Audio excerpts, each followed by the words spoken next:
Diga conmigo, hoy es un buen día. Para mí hoy es un buen día, diga. Dígale que tiene al lado, hoy es un buen día para mí. Hoy vamos a compartir la palabra del Señor. Estoy feliz de estar con ustedes, de tener este honor cada día, de poder compartir la palabra del Señor. Hoy Dios nos va a enseñar, hoy Dios nos va a ministrar y pido al Señor junto con usted que nos hable. Pido al Señor junto con usted que nuestras vidas puedan ser transformadas por medio de su palabra. Pido a Dios que su palabra sea una fortaleza en cada uno de nosotros. El tema que hoy vamos a compartir es bien sencillo. ¿Qué quiere Dios de nosotros? Y yo quiero que usted por un minuto hable con la persona que tiene al lado. ¿Qué quiere Dios de nosotros? Vamos, converse con la persona al lado. ¿Qué será lo que Dios quiere de mí? Vamos, converse. ¿Qué será lo que Dios quiere de mí?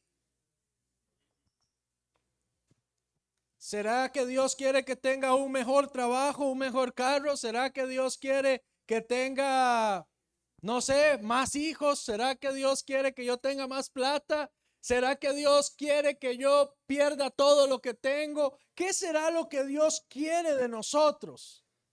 Y es una pregunta bien interesante porque todos nosotros queremos tener una respuesta clara, una respuesta precisa a esta pregunta. ¿Qué quiere Dios de nosotros? Muchas veces nosotros vivimos una vida cristiana intentando agradar a Dios sin sentir nunca que le estemos agradando. Otra vez, muchas veces nosotros intentamos vivir una vida cristiana intentando agradar a Dios, pero sintiendo siempre que no lo logramos. Y esto causa decepción, esto causa frustración.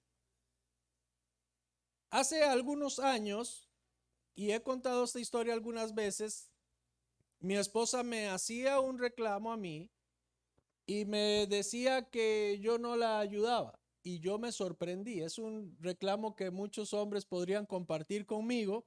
Sin embargo, yo no estaba dispuesto a reconocer eso porque yo tenía argumentos con pruebas para decir yo hago muchas cosas para ayudar. Entonces yo hice la lista de cosas que yo hacía para ayudar. Y le dije, pero yo hago todo esto para ayudar. Y esta persona que es mi esposa, que amo mucho, se rió. Entonces lo único que eso generó fue mucha molestia en mí y mucha confusión. Yo no sabía si me estaba jugando una broma o si era en serio.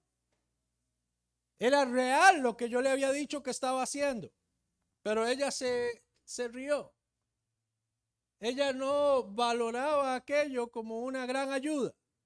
Ella no lograba ver que yo hacía cosas para ayudar. Y tuve una idea muy buena. Y es como decirle a mi esposa, bueno, dígame entonces, para usted, ¿qué es ayuda? ¿Qué significa para usted que yo la ayude? Ella no quería decirme, pero después de un momento me dijo. Entonces ahora el que me reía era yo, me reía de mí mismo. Porque yo había intentado agradarle a ella, yo había intentado ayudar y no lo lograba. Pero cuando ella me dijo lo que ella esperaba de mí y lo que ella pensaba que era ayuda, yo me reí y dije, ¿cómo es posible que estaba haciendo tantas cosas, esforzándome tanto, sin lograr el objetivo? Y era tan fácil lo que ella quería que yo hiciera, pero no lo hacía. La vida cristiana no es muy diferente a esto. Muchas veces nos llenamos de ideas, de cosas que Dios quiere de nosotros y empezamos a vivir nuestra vida de acuerdo a aquellas cosas y ponemos leyes y mandamientos y reglas y terminamos siendo como los fariseos, ponemos la ley por encima de la gracia y el amor de Dios. Empezamos a ver la salvación como un tema de obras y no como un tema de gracia. Empezamos a ver el servicio a Dios como un intercambio de favores con Dios, sin embargo, no como un privilegio. Yo creo que la pregunta más importante de cualquier creyente es, ¿qué espera Dios de mí? Pero no podemos vacilar con esta respuesta. No podemos dar interpretaciones propias. Necesitamos ir a la fuente. Necesitamos ir y decirle a Dios, Dios, ¿qué es lo que tú esperas de mí? Ahora, esto también daría lugar a interpretaciones. Porque muchos de nosotros podríamos ir y decir, bueno, yo creo que Dios me habló la otra noche y Dios lo que quiere de mí es esto. Y aquel otro diga, yo creo que es esto. Sin embargo, la palabra del Señor nos muestra qué es lo que Dios quiere de nosotros. En la biblioteca del Congreso de los Estados Unidos de América hay un versículo bíblico plasmado en la entrada de esta biblioteca. ¿Por qué es importante que este verso esté? Miqueas capítulo 6, verso 8. Dice lo siguiente: ya se te ha declarado lo que es bueno, ya se te ha dicho lo que de ti espera el Señor. Ya se te ha dicho lo que de ti espera el Señor. Practicar la justicia, amar la misericordia y humillarte ante tu Dios. 3 cosas que Dios espera de mí. Cuando hablamos de cosas que Dios espera de nosotros, tenemos que hablar de estas 3 cosas. Practicar la justicia, amar la misericordia y humillarte ante Dios. Vivir una vida de humildad ante Dios. Y de acá vamos a intentar desglosar esta enseñanza. Para entender este verso y antes de entrar en una predicación más rápida, déjeme darle un poco de contexto sobre lo que se decía antes. Miqueas era un profeta del Antiguo Testamento que estaba escribiendo precisamente al pueblo de Dios y los reprendió porque eran religiosos. ¿Por qué los reprendió? Porque eran religiosos. Y es que Dios como que de siempre ha tenido un pleito, por así decirlo, una contienda fuerte con la gente religiosa. Dígale al que tiene al lado, a Dios no le agrada mucho los religiosos. A Dios no le agradan mucho los religiosos. Y esto puede sonar fuerte porque nos han dado la idea de que yo tengo que ser una persona religiosa. Déjeme decirle que usted debe de amar usted debe amar la misericordia, practicar la justicia y vivir una vida humillado ante Dios. Hay gente religiosa que no vive en estas cosas. Hay gente religiosa que no practica la justicia, no ama la misericordia y no vive una vida de humildad ante Dios. Sigamos conversando un poquito más. En los 2 versículos antes del que he mencionado, Dios describió la religión como un asunto vacío, como vidas que a través de las obras buscan llenarse.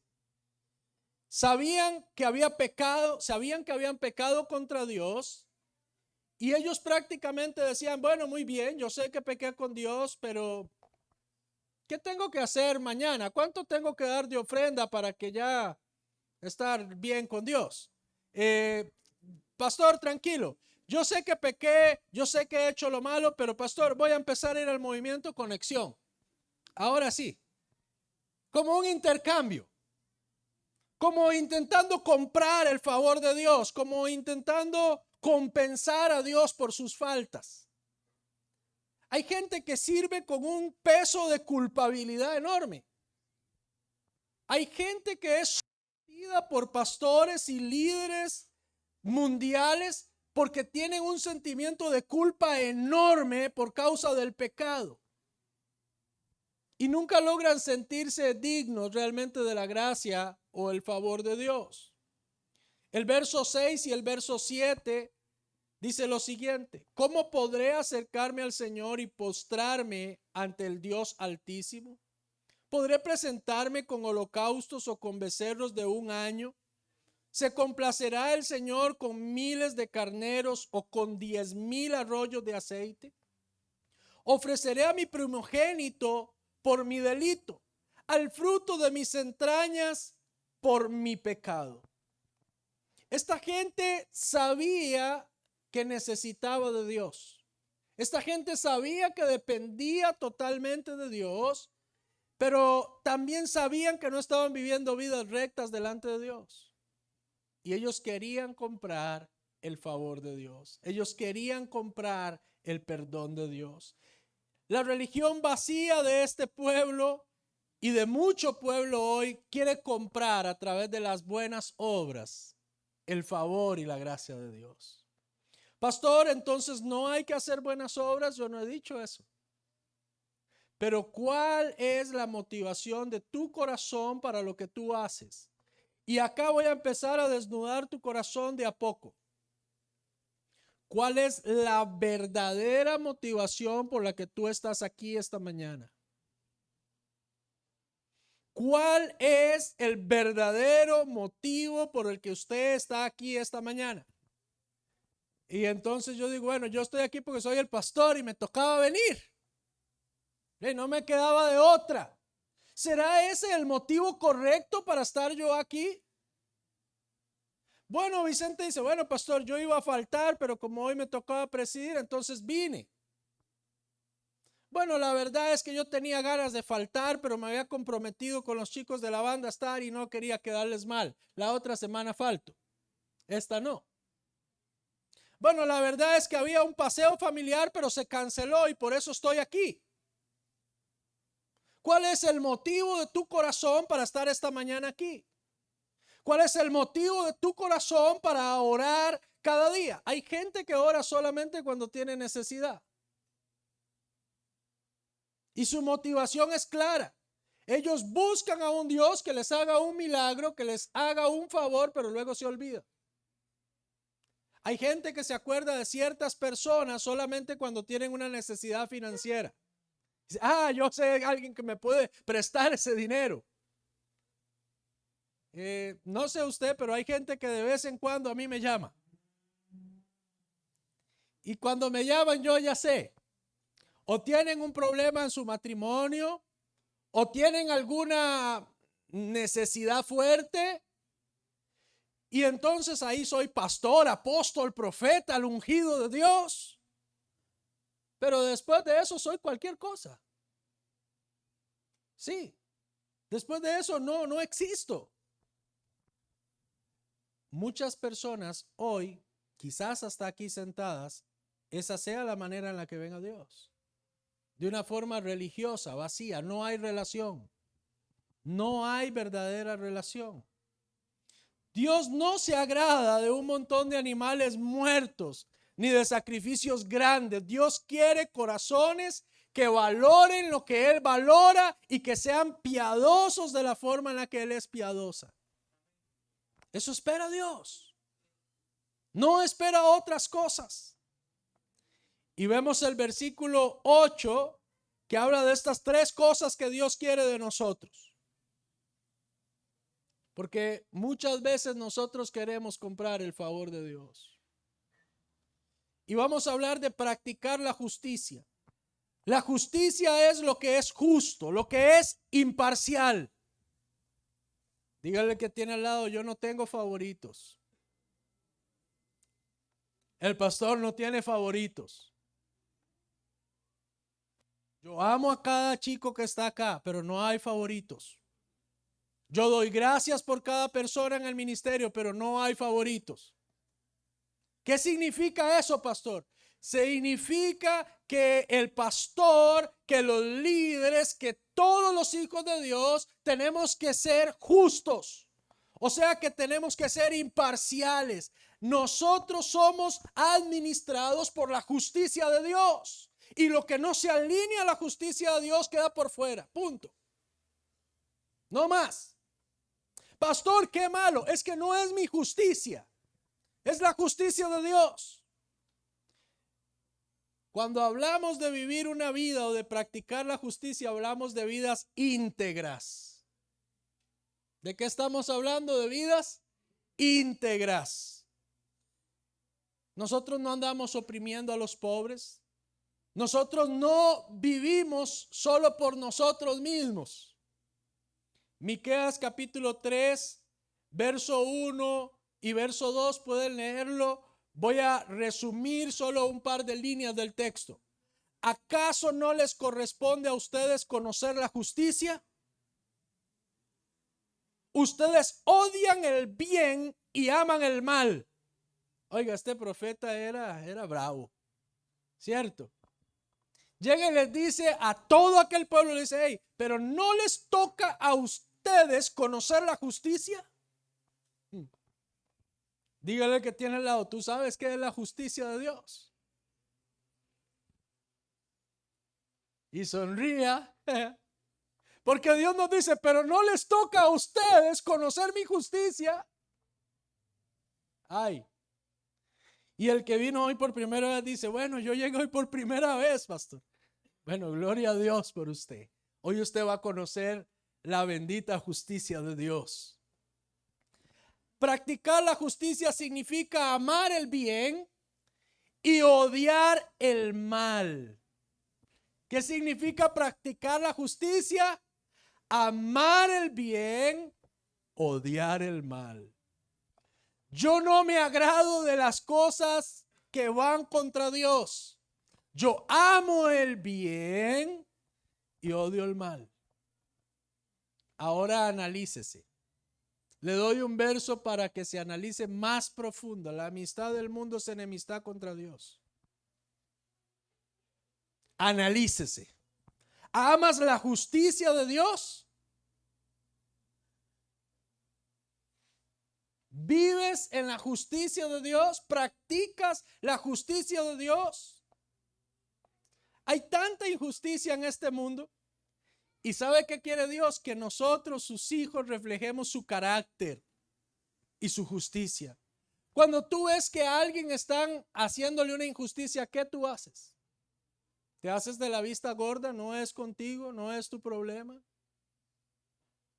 ¿O tú actúas con justicia?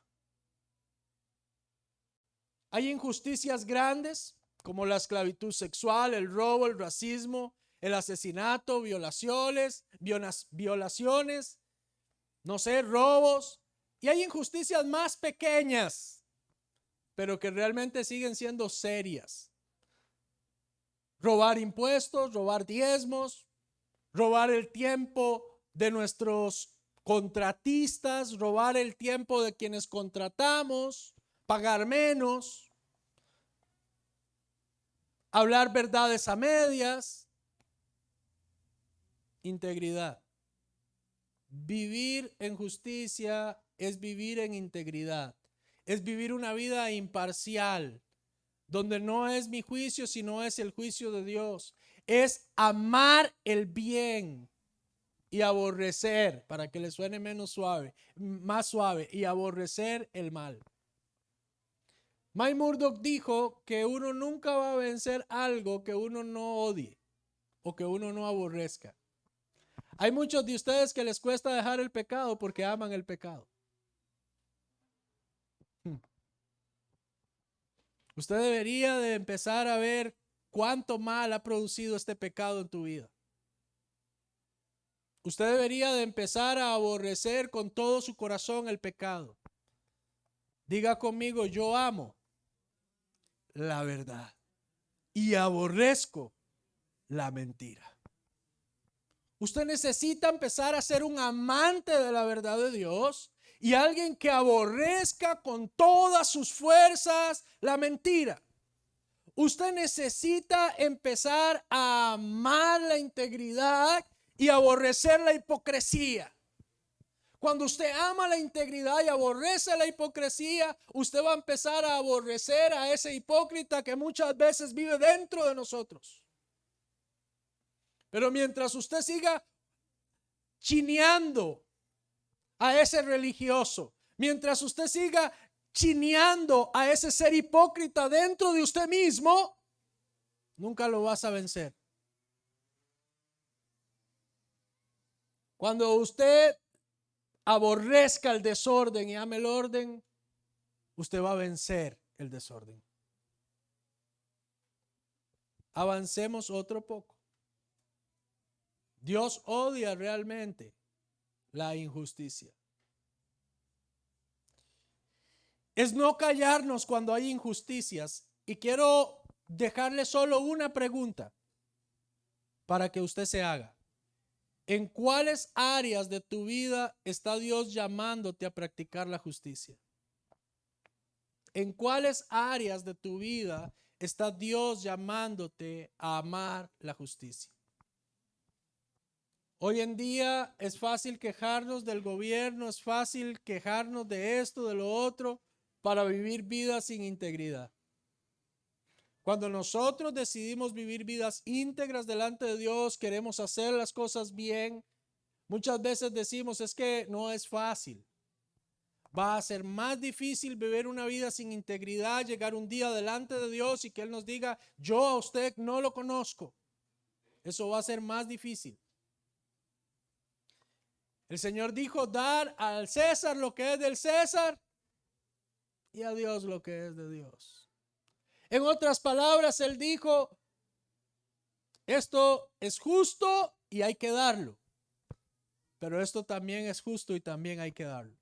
En cierta ocasión le preguntaron al Señor, a Jesucristo, y le dijeron, hey, yo diezmo, pero no me alcanza para honrar a mis padres. O yo honro a mis padres y no me alcanza para diezmar. Y Dios les dijo fácil, es necesario hacer esto sin dejar de hacer esto otro. ¿Qué le parece? Pastor, es que yo diezmé, pero entonces no puedo ayudar en la casa. No, no está bien. Es necesario hacer esto sin dejar de hacer esto otro. No lo dije yo, lo dijo Jesús. ¿Sabe a quién se lo dijo? A los religiosos. Porque los religiosos siempre están buscando la manera de cumplir a medias. Porque ellos están buscando la manera de cumplir aparentemente, pero su corazón siempre está muy lejos de Dios. Entonces ellos se ven bien, pero por dentro sus vidas están vacías. Por dentro sus vidas están secas. Avancemos. El segundo punto. Amar la misericordia. Este coso es bailarín. Se me hace para todo lado. Amar la misericordia. Es interesante que no dice que debemos de practicar la misericordia, sino que da un sentido más profundo. Es amar la misericordia. ¿Amas la misericordia? ¿Qué es amar la misericordia? Es un asunto del corazón. La misericordia es compasión mostrada a alguien que no la merece. Dígale que tiene al lado, ya el pastor va a hablar de perdón otra vez. Vamos, dígaselo. Dígale, ya el pastor va a hablar de perdonar otra vez.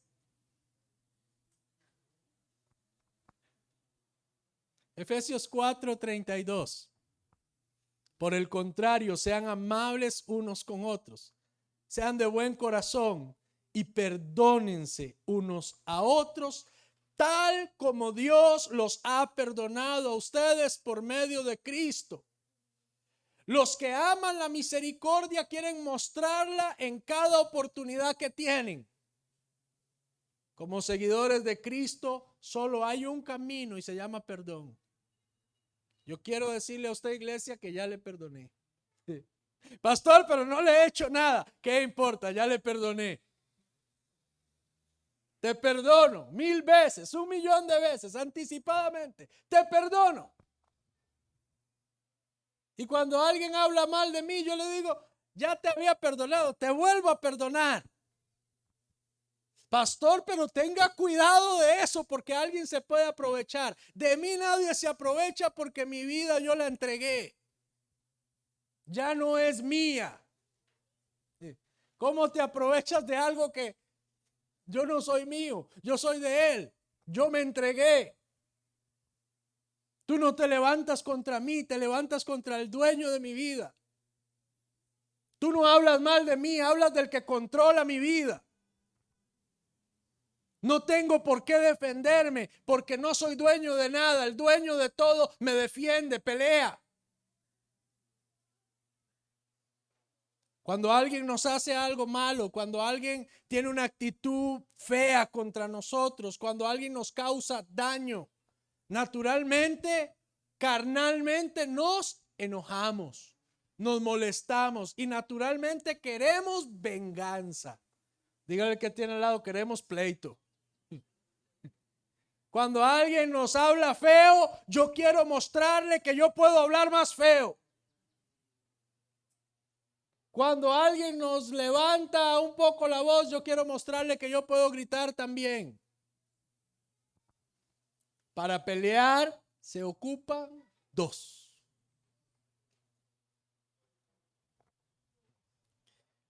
Para nosotros, sabemos que es ofrecer misericordia porque podemos ver el ejemplo en Jesús.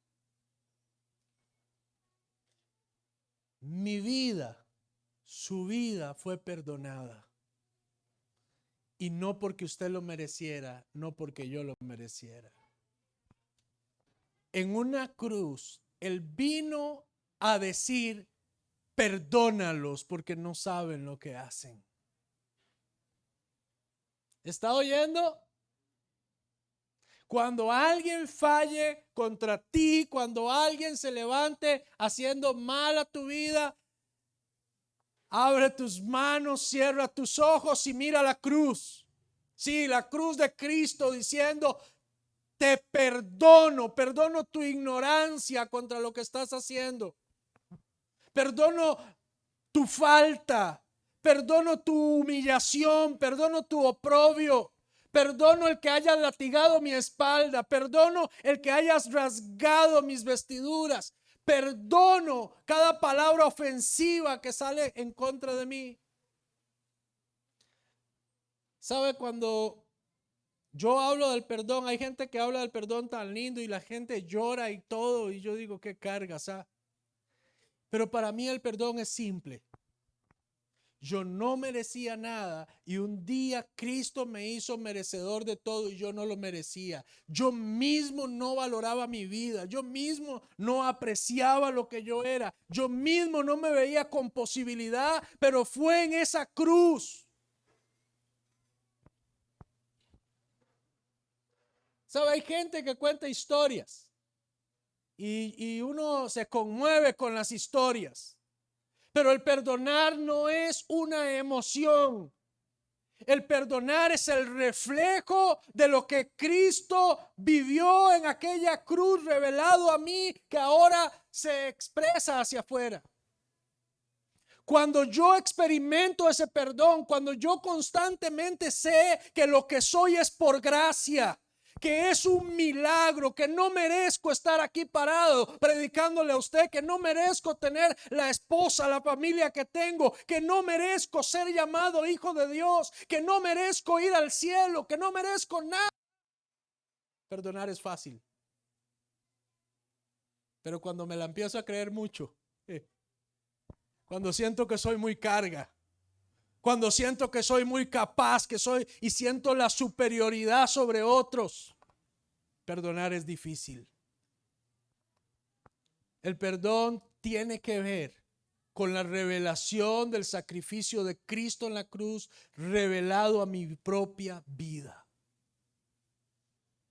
Con eso tiene que ver el perdón. Si repito la pregunta que hice, ¿cuánto cuesta limpiarse de los pecados? ¿Cuánto cuesta? ¿Cuánto cuesta? ¿Cuánto cuesta ser limpio de pecados?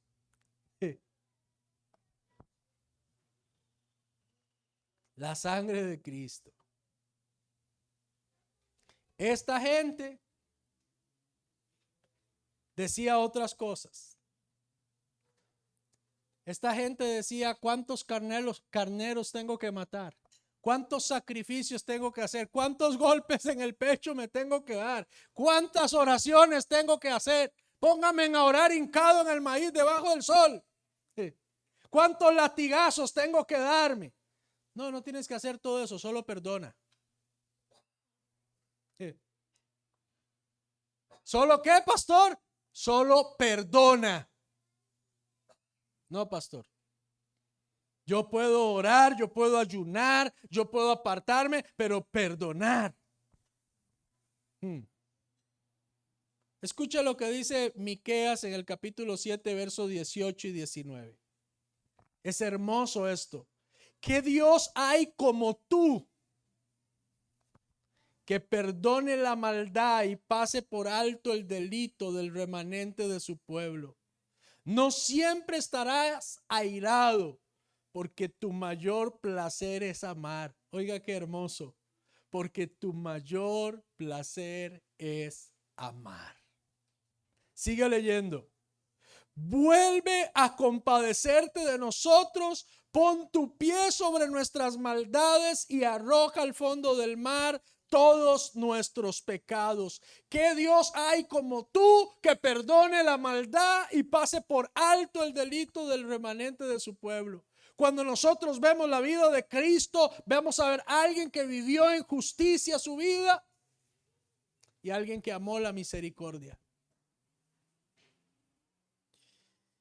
No sé si alguno de ustedes se podría imaginar esto, pero imagínense que usted va en el ferry que va hacia Tambor y usted saca su celular mientras va en el ferry para tomarse un selfie o tomar una fotografía, y de repente el celular resbala y se va a lo profundo de ese mar. ¿Qué pasó con el celular? Nunca más, ¿cierto? Y usted puede irse a la orilla del mar a esperar que llegue su teléfono, que ahí morirá esperándolo. Dios toma todo nuestro pecado, toda nuestra maldad, y lo arroja a lo profundo del mar. Y ¿sabe qué nos dice? No me debes nada.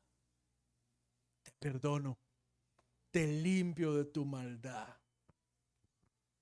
Pero ¿cuántas veces después de que experimentamos ese perdón, cuando llegamos ante el que nos ha ofendido, no queremos perdonar? ¿Sabe por qué? Porque hemos olvidado que nosotros tampoco merecíamos ser perdonados. Y podemos dar razones y podemos intentar justificar. Sin embargo, cuando yo miro a Cristo, yo lo que encuentro en Él es perdón. Cada día que yo vivo mi vida cristiana, sé que soy lo que soy por gracia. No porque haya orado 2 o 3 horas hoy, no porque me haya levantado de madrugada, no porque sea pastor, sino por gracia. No merezco nada de lo que tengo, y lo que tengo lo tengo porque Él me perdona cada día. Y el último punto, humillarnos ante nuestro Dios. En la versión lenguaje actual dice andar humildemente con tu Dios. ¿Cómo dice? Andar humildemente con tu Dios. Y en cierto sentido es un poco mejor, porque cuando hablamos de humillarnos delante de Dios, la gente lo que piensa es en venir, humillarse acá y después levantarse y seguir pecando, o seguir viviendo una vida arrogante. Pero cuando usted decide vivir una vida como humillada ante Dios, es distinto. Porque está hablando de una vida continua, diaria, constante. Usted necesita realmente vivir una vida en humildad a Dios. Usted necesita realmente someter su vida a Dios, humillarse ante Dios y ver cómo éste aparta al mal, al maligno, y el diablo se aparta de ti y de tu vida. Las primeras 2 características, practicar justicia y amar la misericordia, tienen que ver con cosas que hacemos por nuestro prójimo. Pero esta última tiene que ver con nuestra relación directa, personal con Dios. El gran mandamiento, es que iba a decir el grande mandamiento. El gran mandamiento. ¿Cuál es el gran mandamiento? Dígamelo, por favor. Muy bien, los 3 que se lo saben. Amar al Señor tu Dios con toda tu mente, con todo tu corazón y con todas tus fuerzas. Y a tu prójimo, como a ti mismo. En este verso esto que Dios espera de nosotros, se ve claramente esto. El amor a nuestro prójimo, pero también el amor a nuestro Dios. Cuando decidimos vivir una vida en humildad delante de Dios, cuando decidimos vivir humillados bajo Dios, es que decidimos vivir vidas en obediencia. Cuando decidimos amar realmente la misericordia, empezamos a vivir vidas de compasión. Cuando decidimos vivir vidas en justicia, ya no favorecemos a aquel porque es mi primo, ni a aquel porque es mi hermano, ni a aquel porque me cae muy bien, sino que yo favorezco al que Dios favorece y al que no favorece, yo no lo favorezco. Vivo mi vida en justicia, en integridad. Doy a cada quien lo que tengo que dar. Ni más ni menos. Miqueas 4:5 dice la palabra: todos los pueblos marchan en tu nombre, en nombre de sus dioses. Pero nosotros marchamos en el nombre del Señor, en el nombre de nuestro Dios, desde ahora y para siempre. Pero nosotros marchamos ¿en qué? En el nombre del Señor, nuestro Dios, desde ahora y para siempre. Yo camino mi vida amando la misericordia, viviendo en justicia. ¿Y qué más? Vivo humillado ante Dios. ¿Qué es vivir una vida humillada ante Dios? Es vivir una vida de obediencia. Es donde lo primero para mí y lo importante es lo que Dios dice y punto. Y si Dios dice no, es no. ¿Cuántas veces usted le ha dicho que no a un hijo y él dice sí? ¿Qué pasa cuando los hijos desafían la autoridad de los padres? Aparte que nos da un colerón. ¿Qué más sucede? Ahora, muchas veces ningún padre disfruta de ver a su hijo sufriendo. Ninguno. No se disfruta realmente. Ahora, muchas veces los hijos sufren porque deciden desafiar a sus padres. El cristianismo muchas veces se sufre porque desafiamos a Dios y no caminamos en lo que Él manda. Cuando nos desviamos de lo que Dios manda, normalmente experimentamos dolor, experimentamos sufrimiento. Los mandamientos de Dios, las reglas que Dios establece sobre nuestras vidas no buscan privarnos a nosotros de nada. Buscan mantenernos a salvo. Si su hijo de 6 años le dice: mami, quiero que me sirva un vaso de potasa con leche, ¿se lo das? ¿Por qué? ¿Por qué? Porque lo matas. Pero cuando muchas veces nuestros hijos nos invitan a ver la novela, a escuchar música que solo habla vulgaridades, eso sí lo escuchamos con ellos, eso sí lo aplaudimos con ellos, lo estás matando. Perdón, lo estás matando. Estás alimentando una condena eterna. Le estás preparando un camino en alfombra roja al infierno. ¿Qué le parece? ¿Así más diplomático? ¿Y qué está haciendo el padre y qué está haciendo la madre? De la vista gorda. Usted necesita estorbar el pecado de sus hijos. Usted no puede seguir alcahueteando el pecado de sus hijos. Usted necesita pararse y decir: un momento, en esta casa no mando yo, en esta casa manda Jesucristo y esto no está bien visto. El hijo pródigo nadie lo echó de casa. Él se fue porque le dio la gana. Él sufrió porque quiso experimentar la rebeldía contra el padre. Pero el padre siempre le amó. El padre siempre estuvo ahí esperando que volviera en sí, que regresara. Yo he visto a padres llorar. Los he visto. He llorado con algunos de ellos. Porque el hijo decidió rebelarse contra la autoridad de Dios, contra la autoridad de sus padres.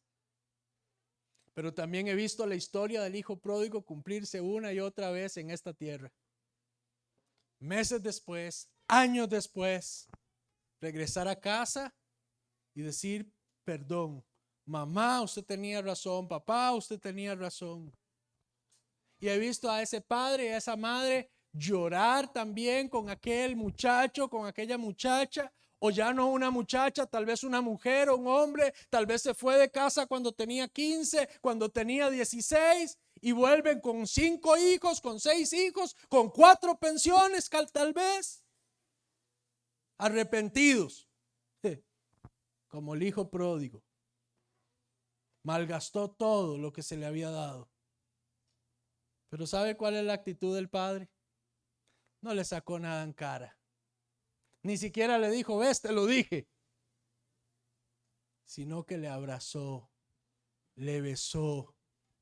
Ni siquiera lo dejó llegar. Yo no sé usted si usted tiene esa imagen en su mente. Yo sí. El padre vio a lo lejos a su hijo venir. Y el padre sale y corre al encuentro de su hijo. Ni siquiera lo dejó llegar, ni siquiera dijo: aquí lo veo, aquí hasta que llegue aquí.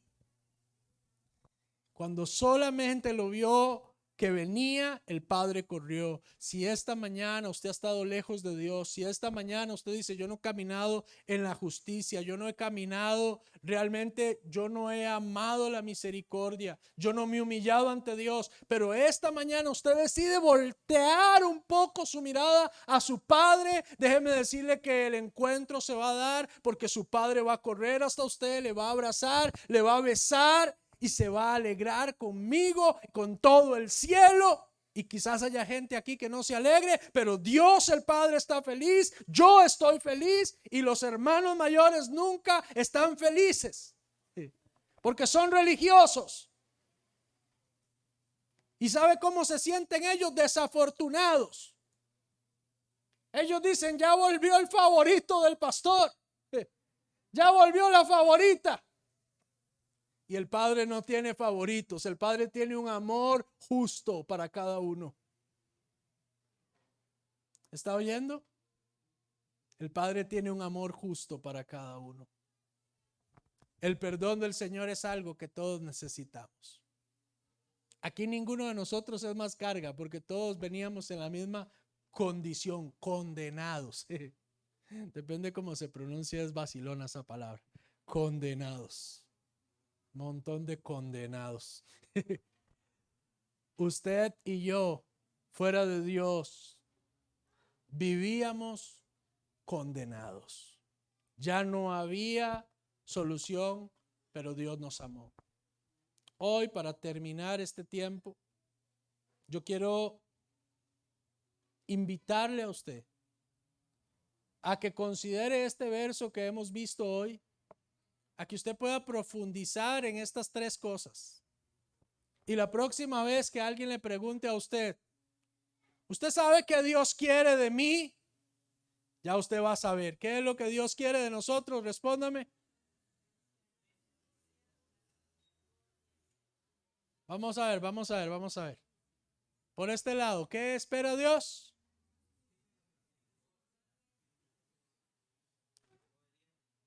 Okay. Y por este lado, ¿qué quiere Dios? Y por este lado, ¿qué quiere Dios? ¿De qué espera Dios de nosotros? Vivir en justicia es vivir vidas íntegras, sin favoritismos. Es dar a Dios lo que es de Dios y al César lo que es del César. ¿Qué es amar la misericordia? Es perdonar. Es entregarnos como Él se entregó por cada uno de nosotros. ¿Y qué es vivir humillados delante de Dios o con Dios? Es vivir vidas de obediencia. Inclina su rostro y déjame orar por ti. Padre, tu vida es hermosa. Si hoy estamos aquí esta mañana, yo quiero agradecer tu perdón, tu misericordia, tu amor. Gracias porque has tomado toda nuestra maldad y todo nuestro pecado y lo has arrojado a lo profundo del mar. Y no aparece más, no está más. Ahora solamente disfruto de tu gracia y de tu perdón. Tu sangre, bella sangre, me ha lavado, me ha limpiado. El sello de tu amor vive en mí, tu Espíritu Santo. Tu gracia es suficiente para mí, Señor. No merecía nada, mas tú me lo has dado todo. Tu perdón es incomprensible para mi mente humana. Sin embargo, lo disfruto, lo recibo, lo creo y decido vivir una vida de perdón. Decido vivir una vida de amar la misericordia. Decido vivir una vida justa, de integridad. Decido amar la verdad y aborrecer la mentira. Decido perdonar a aquellos que me vayan a ofender o que me hayan ofendido. Señor, esta mañana yo extiendo mis brazos y recuerdo la cruz, aquella cruz en la que tú me diste vida. ¿Puede usted ponerse sobre sus pies? Vamos, póngase sobre sus pies.